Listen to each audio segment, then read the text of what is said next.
Hi, ich bin Iris und ja, wie ihr seht, bin ich schon geschminkt. Ich nehme das jetzt quasi am Ende auf. Ihr seht jetzt mein Vergangenheits-Ich, das gleich hier zum Vorschein kommt.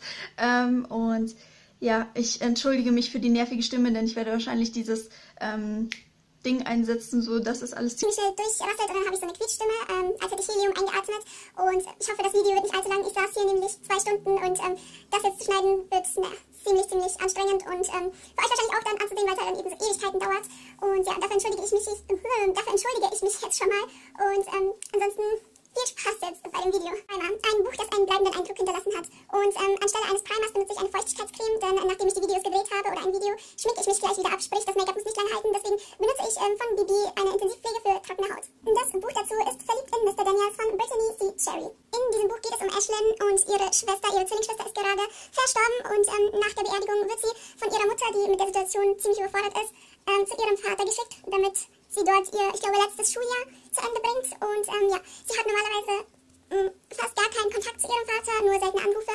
Und als sie dann zu ihm zieht, hat er eine neue Frau, hat 2 Kinder, die die Frau mit in die Ehe gebracht hat. Und dieses Buch ist mir im Gedächtnis geblieben, da hat einen bleibenden Eindruck hinterlassen, weil der Plot-Twist mich so überrascht hat. Und damit hätte ich einfach nicht gerechnet. Und es war so krass, wie sich die Geschichte gewendet hat. Und ja, habe ich schon erzählt, verliebt sich auch in ihren Lehrer, nämlich Mr. Daniel. Und ja, ein Buch, das mich auf jeden Fall beeindruckt hat und einen bleibenden Eindruck hinterlassen hat. Zweitens, Foundation. Nenne, dein liebstes erstes Buch einer Serie. Für meine Foundation benutze ich die Fit Me Foundation von Maybelline in der Farbe 110. Das Buch, das ich dazu ausgewählt habe, ist Selection, der erste Band. Denn, ja, es ist eigentlich erstmal eine Trilogie und keine Serie, aber ich lasse das jetzt mal so durchgehen. Und zwar, weil der erste Band, der hat mich wirklich beeindruckt, den fand ich richtig toll. Aber die folgenden Bände haben mir dann überhaupt nicht mehr gefallen, was zum einen daran liegt, dass ich nicht so auf diese Bachelor-artige Dystopie stehe und zum anderen bin ich eine Leserin, die schon am Anfang des Lesens oder zumindest im ersten Band schon feststellt, mit wem unbedingt die Person, mit der ich, dass ich anfangs des Buches schon für mich festlege, was die Protagonistin tun wird, in wen sie sich verlieben wird und ja, wer von den Typen, die da bis jetzt schon in dem Buch vorgekommen sind, für sie in Frage kommen und welche nicht. Und im ersten Band hat für mich alles noch einen Sinn ergeben und hat noch alles nach meinem Plan, sag ich mal, gespielt. Aber in den folgenden Bänden war das nicht der Fall und deswegen hat mich dieses Buch eher aufgeregt als unterhalten.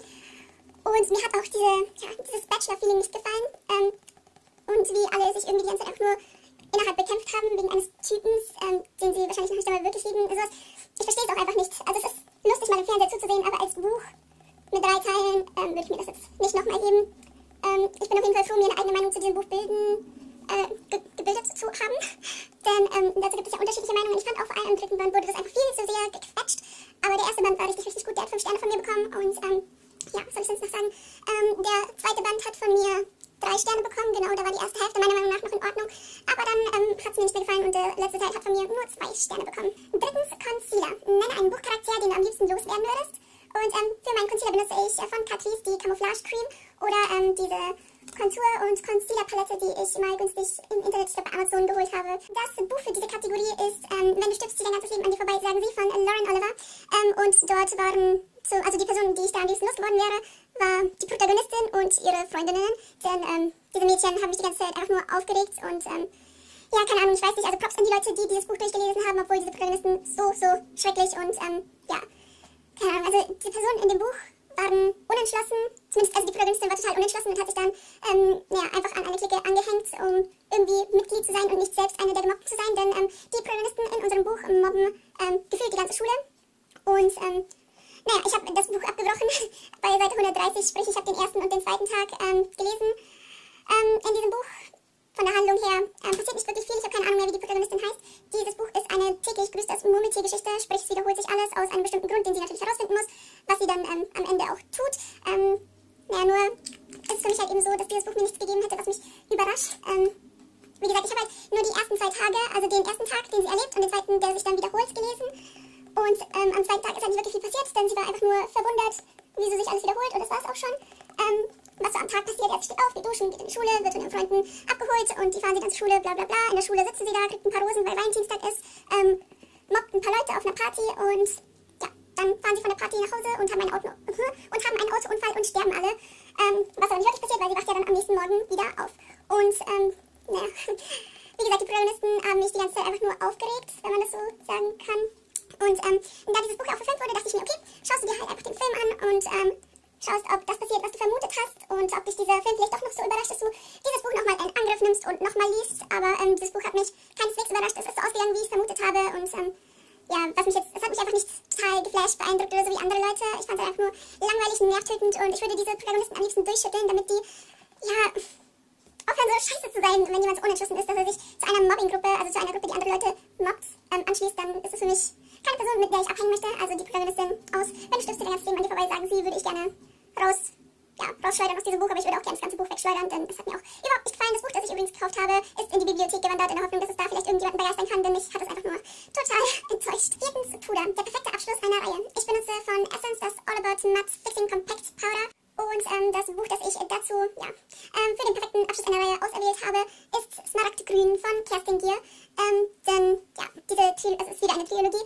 und keine Reihe. Irgendwie habe ich noch nicht so viele Reihen gelesen, wo mir das Ende dann hundertprozentig gefallen hat, aber bei Smaragdgrün und allgemein, also bei der Edelstein-Trilogie, ist es halt einfach so, dass gefühlt jedes Band dieser Reihe perfekt ist. Es gab einfach nichts, was man daran hätte aussetzen können, meiner Meinung nach zumindest. Ja, denn diese Trilogie, diese Reihe war einfach rundum perfekt. Der Abschluss war auch der Hammer. Und in diesem Buch geht es um Gwendolyn und Gwendolyn, ja, lebt in einer Familie von Zeitreisenden und alle sind darauf vorbereitet, dass ihre Cousine anfängt, durch die Zeit zu springen. Aber wie sich dann herausstellt, ist es nicht ihre Cousine, sondern sie selbst und alle sind total überrascht. Und ja, sie springt halt dann durch die Zeit und wird dann von einer Geheimgruppe irgendwie aufgenommen, oder? Wo dieses durch die Zeit springen dann einigermaßen zumindest kontrolliert werden soll. Und dort lernt sie dann natürlich auch Typen kennen und ja. Smaragdgrün war halt einfach so richtig, es war einfach der perfekte Abschluss einer Reihe. Fünftens, Augenbrauen. Ein Buch, das deiner Meinung nach jeder lesen sollte. Und für meine Augenbrauen benutze ich das Essence Eyebrow Stylist Set und die Essence Lash and Brow Gel Mascara. Das Buch dazu ist Die Liebenden von Leningrad von Paulina Simons. In diesem Buch geht es um die Liebesgeschichte von Tatjana und Alexander, die aber zu der Zeit, in der das Buch spielt, nicht sein kann, denn wir haben Krieg. Leningrad wird umzingelt und ausgehungert und unsere Protagonisten sind mittendrin und der Schreibstil in diesem Buch ist so toll. Ich liebe den Schreibstil und ich liebe Tatjana und ich liebe ihre Familie, auch wenn ihre Familie eigentlich überhaupt nicht liebenswert ist, aber ihre Familie ist auch toll, wenn man sich damit abfinden kann, dass sie eigentlich scheiße ist. Und ja, Alexander ist sowieso der allergeilste. Alexander ist nämlich Soldat oder Offizier, vielleicht auch schon, ich weiß es nicht so genau. Auf jeden Fall verlieben sie sich während dem Krieg und dieses Buch ist so traurig und so schön und die Emotionen gehen da eine Achterbahnfahrt durch, das ist abnormal. Dieses Buch macht einen fertig und macht zugleich aber trotzdem irgendwie Hoffnung und Glück und ja, das Buch ist einfach richtig, richtig toll.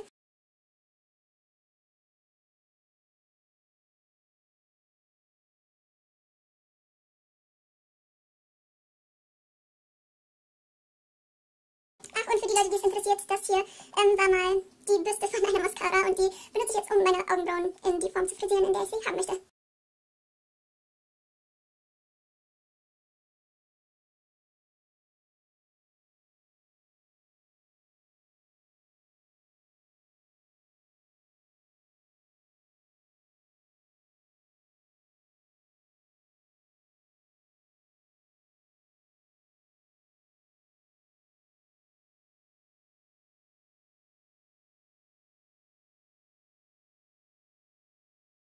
Sechstens, Eyeshadow. Das Buch mit den schönsten Farben auf dem Cover. Und ich benutze die Beat It Palette mit diesen Farben hier ziemlich oft. Ansonsten habe ich noch ziemlich viele einzelne Eyeshadows, die ich dann immer dazu nehme, je nach Lust und Laune. Denn eigentlich variiere ich bei den Eyeshadows jedes Mal anders, weil es mir irgendwie sonst zu langweilig wird. Und da experimentiere ich auch sehr gerne rum. Und das Buch, das ich dafür ausgewählt habe, ist Sterne über Sansibar von Nicole C. Fossella. Denn dieses Buch hat so wunderschöne Farben. Ich finde es einfach wunderschön. Ich würde mir das als Poster an meine Wand hängen, weil diese Farben, also... Dieses Buch ist einfach so toll und ich habe es noch nicht gelesen und ich wollte mir den Klappentext auch nicht durchlesen, weil ich wollte mich nicht spoilern. Aber es gibt einen Satz, der hier hinten drauf steht, der nichts von dem konkreten Inhalt erzählt und dieser ist ein Märchen wie aus 1001 Nacht und das soll was heißen, da freue ich mich dann auch wahnsinnig drauf.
Eyeliner. Nenne ein düsteres, mysteriöses Buch. Und ich habe früher Eyeliner ziemlich oft benutzt, mittlerweile nicht mehr, aber ich habe hier noch von einen Liquid Eyeliner. Das Buch dazu ist Paper Swan, ich will dich nicht lieben, von Leila Atar. Buch ausgewählt, da es ja, wie gesagt, ziemlich düster ist. Unsere Protagonistin wird entführt.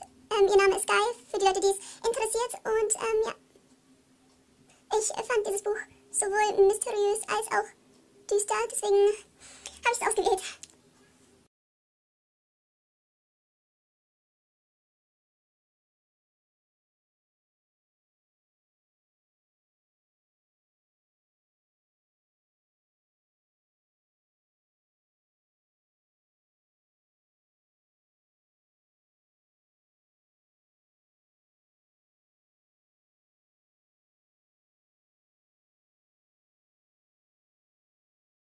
Achtens, Mascara. Wähle ein langes Buch. Und ich benutze von Catrice die Glam Doll False Lashes Mascara. Und für die Videos klebe ich mir immer noch Wimpern auf. Und zwar diese hier. Das Buch, das ich dazu ausgewählt habe, ist von Leo Tolstoi, Anna Karenina. Ich habe Anna Karenina noch nicht gelesen. Dieses Buch hat über 1200 Seiten. Und ja, wie gesagt, ich habe es nicht gelesen. Ich habe mal kurz reingelesen und das war's dann auch.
9. Blush. Nenne ein Buch mit einer super kitschigen Love Story. Und da Konturieren hier gar nicht vorkommt, sage ich das jetzt noch schnell. Und zwar von Catrice Prime and Fine, die Professional Contouring Palette.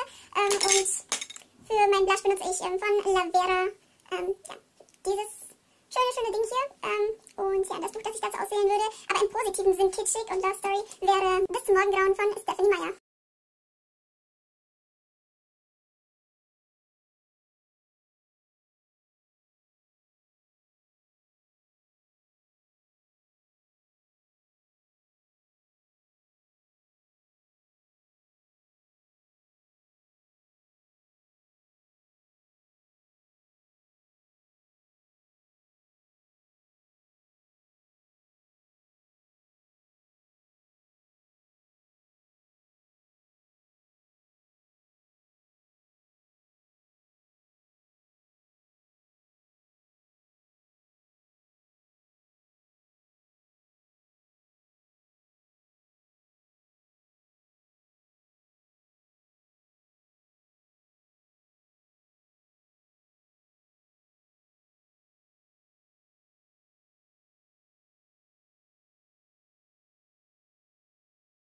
Zehntens, Highlighter. Ein Buch, das dir immer den Tag versüßen kann. Und zum Highlighten benutze ich zum einen von Essence den I Love Nude Eyeshadow.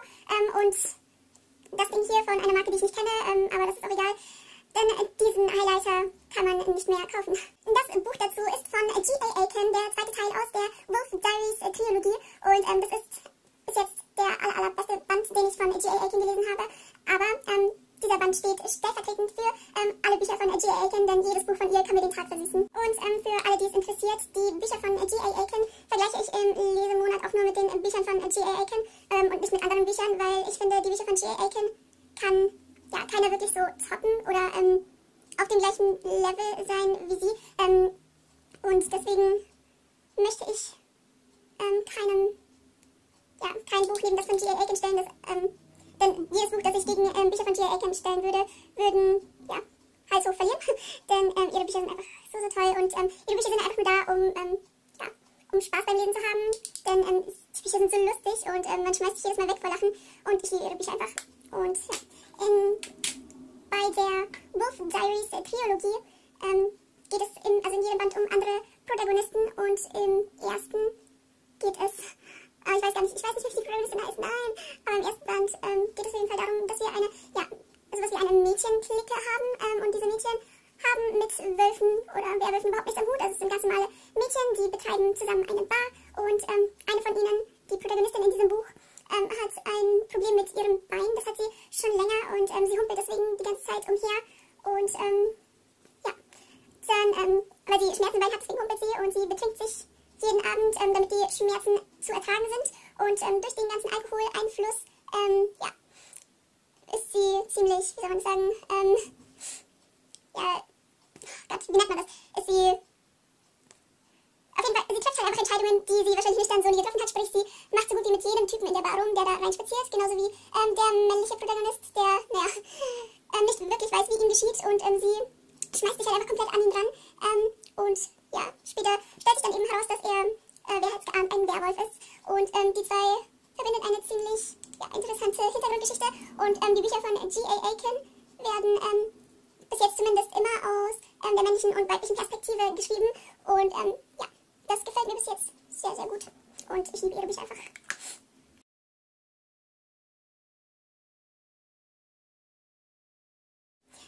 Lippenstift, der schönste Buchkuss. Und es gibt sehr, sehr viele schöne Buchküsse, aber es gab bis jetzt noch nie so einen schönen, dass ich mich jetzt daran so aus dem Stegreif erinnern könnte. Deswegen habe ich einen Kuss genommen, der ziemlich am Anfang des Buches kommt, der allererste Kuss in diesem Buch ist und den ich einfach nicht so schnell vergessen werde. Und das ist der erste Kuss in den Büchern von Jennifer Armentrout, nämlich von Dark Elements. Ich glaube, der erste Teil heißt Steine schwingen, aber nagelt mich nicht darauf fest, ich bin mir nicht sicher. Und der erste Kuss da war auf jeden Fall sehr, sehr einprägsam. Und der Lipstift, den ich verwenden werde, ist von Essence und zwar in der Farbe 12 Candy Love.